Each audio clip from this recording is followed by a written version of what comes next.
반갑습니다, 학생 여러분. 코인캠퍼스의 비트코인 차트 리포트를 담당하고 있는 교수 리트킴입니다. 매일매일 주요 경제 일정과 이슈들을 체크하며 여러분들에게 이해를 쉽게 설명드리고요. 차트 분석도 디테일하게 상승과 하락 시나리오에 대해서 짚어볼 예정이니까 많은 시청해주시면 감사하겠습니다. 현재 시간은 2025년 3월 21일 14시 30분이고요. 지금부터 수업을 시작해 보도록 하겠습니다. 오늘 주요 이슈 및 일정을 하나씩 체크해 보도록 하겠습니다. 오늘은 이제 주요 일정 같은 경우에는 22시 5분에 FOMC 멤버의 연설이 예정되어 있고요. 이 연설 같은 경우에는 뭐 특별하게 뭐 정의나 비트코인과의 연관성이라고 보기엔 조금 어려워요. 아마 경제 관련된 얘기, 뭐 금리 관련된 멘트가 나와줄 수도 있겠고요. 멘트가 나와주게 될 시에는 뭐 경기 침체냐 아니면은 뭐 경기가 부흥되고 있냐에 따라서 비트코인의 가격이 위로 가거나 아래로 가거나 단기적인 변동이 나와줄 수 있다는 점 참고해 주시면 되겠습니다. 어제 11시 40분에 트럼프가 디지털 자산 서밋에서 연설 발언을 했어요. 주요 멘트 같은 경우에는 이제 미국이 암호화폐와 차세대 금융 기술을 지배할 것이고 전략적 비트코인 준비금 및 디지털 자산을 매도하지 않을 것이라고 얘기를 했고요. 의외의 스테이블 코인 법안 통과를 촉구한다라는 얘기들을 하였는데 이전 서밋 행사에서 멘트를 했던 것과 트럼프 대통령 본인이 유지했던 입장이랑은 대비를 해서 새로운 내용은 나와주지 않았고요. 따라서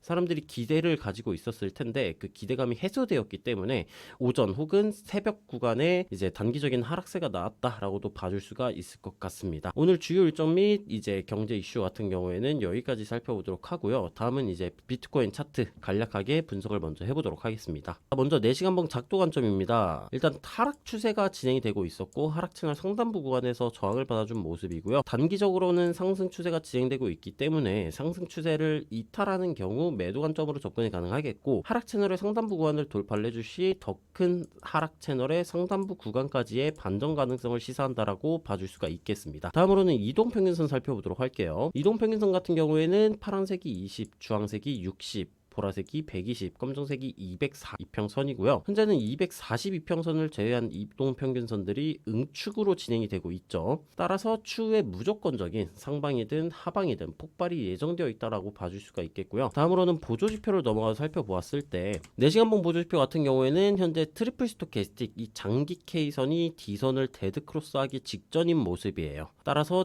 데드크로스가 나와주면서 이동평균선의 응축 구간을 이탈을 하게 된다면은 하방으로의 폭발 가능성이 굉장히 높은 상태이다라고 봐줄 수가 있겠고요.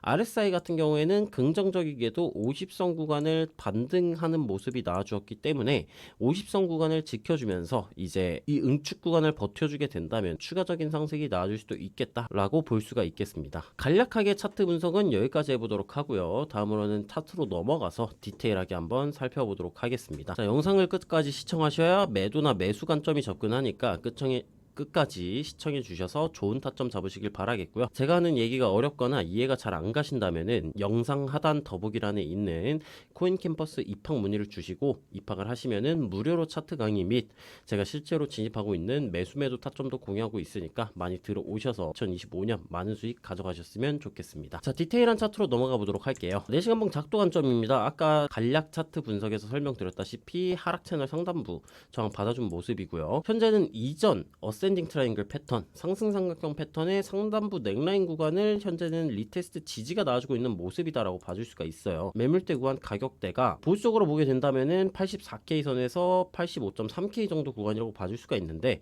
현재는 터치를 해주고 상승 반전형 캔들 패턴이 나와주고 있는 모습이었기 때문에 추가적인 반등 가능성에 대해서도 기대를 해볼 수 있는 구간이다라고 봐줄 수가 있겠고요. 현재는 하락 추세 중에서 단기 상승 추세가 진행되고 있는 모습으로 이 단기 상승 추세를 이탈한다면은 추가적인 매도세가 나와줄 가능성이 굉장히 높은 구간이에요. 따라서 매도 관점으로 접근을 하게 된다면은 상승 채널 하단부 구간을 이탈을 해 주었을 때 전저점 구간을 목표가로 설정을 하고 매도 관점으로서 접근이 가능하다고 볼 수가 있겠고요. 반대로 매수 관점 같은 경우에는 현재 반등이 나와주게 되고 추가적인 상승 반전형 캔들 패턴이 나와주게 된다면 하락 채널 상단부 구간을 1차 목표가로 설정을 하고 진입을 고려해 보시거나 아니면 하락 추세 상단 돌파 그리고 고점 구간까지 동시 돌파가 나와 주었을 때 이 구간에서 매수 관점으로서 접근을 해볼 수가 있겠다라는 점을 살펴볼 수가 있겠습니다. 다음으로는 이동평균선 넘어가서 살펴보도록 할게요. 이동평균선의 색깔을 다시 한번 설명드리자면은 파란색이 20, 주황색이 60, 보라색이 120, 검정색이 242평선이고요.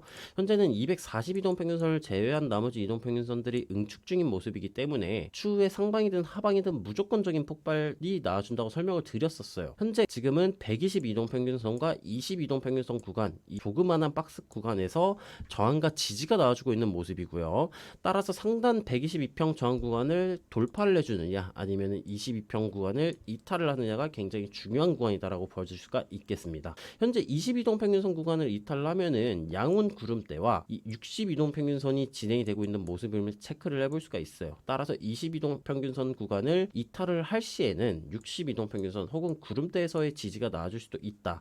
따라서 하방으로 폭발이 나와주려면 62동평균선 구간을 하방으로 이탈을 해주어야 하는데 현재는 박스 구간의 형태로서 단기적인 응축이 진행되고 있는 모습이라 현재 구간에서 매수나 매도 관점에 대해서 접근을 할 필요는 없을 것 같고요. 추후에 저항 구간을 돌파를 해주느냐 아니면 지지 구간을 이탈을 해주느냐 유무만 체크를 하셔도 좋은 타점을 잡아볼 수 있을 것이다 라고 설명이 가능하겠습니다. 자, 보조지표 넘어가서 살펴보도록 할게요. 보조지표 같은 경우에는 트리플 스토캐스틱이란 보조지표와 RSI 보조지표인데요. 트리플 스토캐스틱 같은 경우에는 순서대로 단기, 중기, 장기를 나타낸다고 보시면 됩니다. RSI 같은 경우에는 이제 보편적으로 많이들 사용하고 계시는 14 RSI 보조지표이고요. 트리플 스토캐스틱 같은 경우 파란색 선이 K선, 빨간색 선이 D선입니다. 단기 같은 경우에는 현재 정배열 및 상방기울기를 나타내주고 있는 모습이고요. 중기는 하방기울기, 장기는 데드크로스 직전인 모습이기 때문에 현재 장기 K선이 D선을 데드크로스 해주게 된다면 역배열과 비슷한 차트의 형태예요. 22동 평균선을 제외한 60, 120, 240으로 역배열에 가까운 차트이기 때문에 이 장기 보조지표의 하락 시그널의 형태는 굉장히 신뢰도가 높다라고 볼 수가 있겠고요. RSI 같은 경우는 아니지만 스토캐스틱 같은 경우 이제 보조지표의 고점은 내려가지만 차트의 고점은 올라가는 하락 다이버전스가 동반된 형태이기 때문에 데드크로스가 성공적으로 등장을 해주게 되고 62동 평균선 지지구간을 이탈을 한다면은 하방으로의 폭발 가능성이 굉장히 높은 형태이다라고 짚어볼 수가 있겠습니다. 자, 보조지표도 여기까지 살펴보도록 하고요. 오늘의 결론 상승과 하락 시나리오 두 가지 형태에 대해서 살펴보도록 하겠습니다. 상승 시나리오로는 현재 저항 구간인 122동 평균선 구간을 상방으로 재차 돌파, 그 다음에 작도 관점에서 살펴보았었던 하락 채널의 상단부 구간을 같이 돌파해주는 모습이 나와줘야지 추가적인 상승 가능성에 대해서 열려있다라고 봐줄 수가 있겠고요. 반대로 하락 같은 경우에는 62동 평균선 이탈 및 상승 채널의 하단부 구간을 이탈을 해야 하방으로의 폭발 관점이 유효하다라는 점을 살펴볼 수가 있겠습니다. 각 돌파 이탈 시에는 전고점 혹은 전저점 구간을 목표가로 산정을 해볼 수가 있겠고요. 목표가 구간을 추가적으로 돌파 이탈 시에는 그 다음 전저점, 그 다음 전고점을 목표가로 잡아보시면 되겠습니다. 자, 오늘의 차트 분석은 여기까지 해보도록 하고요. 알트코인의 시장 상황은 어떤지 비트코인 도미넌스를 통해 분석해보도록 하겠습니다. 자, 비트코인 도미넌스를 모르시는 분들을 위해 간략하게 설명을 드려보자면은 비트코인 도미넌스란 암호화폐 중 비트코인이 차지하고 있는 비중을 나타내는 모습이고요. 6시간봉 차트 기준으로 검정색 선은 비트코인의 가격 움직임, 아래쪽에 있는 차트의 캔들들 같은 경우에는 도미넌스의 비중 움직임을 나타낸 겁니다. 비트코인 같은 경우에는 단기적인 상승세가 유지되고 있는 모습이고요. 도미넌스 같은 경우에는 단기적인 하락세가 유지되고 있는 모습이기 때문에 비트코인은 상승, 도미넌스는 하락을 왼쪽 표에 대입을 하게 된다면은 비트코인의 가격이 상승하고 도미넌스 가격이 하락할 때 알트코인 같은 경우에는 강한 상승이 나와준다라고 되어 있어요. 하지만 현재 비트코인의 상승폭이 단기적인, 즉 하락 추세 속에 안에서 움직여주는 상승세이기 때문에 알트코인이 막 드라마틱한 막 20-30%씩 올라가는 상황은 약간 기대하기는 힘들 것이다 라고 봐줄 수가 있겠고요. 도미넌스 같은 경우 단기적인 하락 추세를 유지하고 있지만 박스권 형태로 움직여주고 있는 모습이기 때문에 도미넌스는 박스권의 상단 돌파, 하방 이탈 유무가 굉장히 중요한 시점이다라고 봐줄 수가 있겠습니다. 현재 비트코인과 도미넌스의 상황이 나쁘지 않기 때문에 알트코인 신규 매수를 고민하시던 분들께서는 이제 분할 진입으로 리스크 관리를 하면서 소폭 정도는 진입을 하는 것도 나쁘지 않겠다라고 봐줄 수가 있겠고요. 반대로 이제 물려 계셔서 추가 매수를 통해 편단가를 낮추려고 하시는 전략을 노려보시던 분들께서는 마찬가지로 소폭 정도 진입을 고려해봐도 좋은 구간이다라는 점을 알아볼 수가 있겠습니다. 오늘 방송은 여기까지 마무리해보도록 하고요. 오늘 방송 내용이 좋으셨다면 구독과 좋아요 눌러주시면 감사하겠습니다. 저희 코인 캠퍼스 입학 문의는 영상 하단 더보기란에서 문의 링크가 있으니까 이 점 참고해 주셔서 많은 문의 남겨주시면 감사하겠고요. 들어오시면은 무료 차트 강의 및 저의 실제 진입 타점을 공유해 드리니까 참고하셔서 많은 수익 얻어가셨으면 좋겠습니다. 시청해주신 여러분들 모두 감사드리고 저는 다음 주 월요일 방송에서 찾아뵙도록 하겠습니다. 감사합니다.